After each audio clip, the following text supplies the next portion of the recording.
Habari gani Mwanakeo TV, kama ni mara yako ya kwanza tafadhali subscribe na turn on notification. Karibu katika ulimwengu wa siasa. Jina langu ni Dwakeo TV.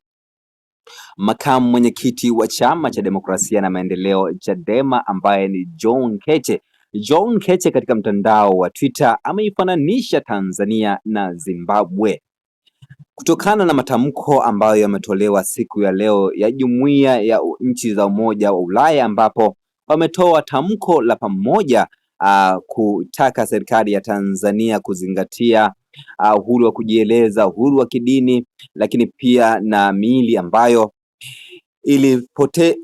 ambayo wapendwa wao walipoteza siku ya tarehe 29 waweze kupatiwa na kuweza kuzika wapendwa wao kwa heshima. John Heche amefunguka hilo katika mtandao wa Twitter kwa kuandika ujumbe ambao amefananisha uchumi wa Tanzania pamoja na uchumi wa Zimbabwe.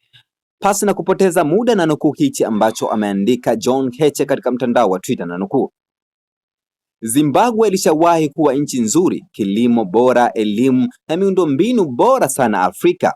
Waafrika wengi walikimbilia Zimbabwe kutafuta kazi. Ilijulikana kama Basket of Africa kwa chakula.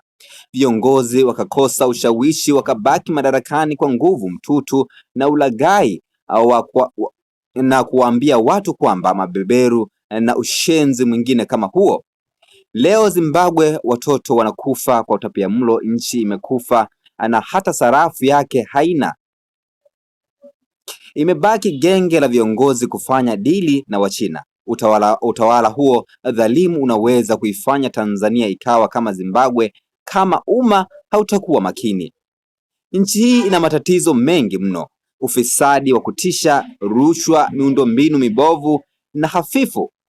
Kuingiza kwenye matatizo lukuki ya kidemokrasia na kidiplomasia ni uhujumu uchumi. Mwisho wa kunukuu hichi ambacho ameandika makamu mwenyekiti wa Chadema.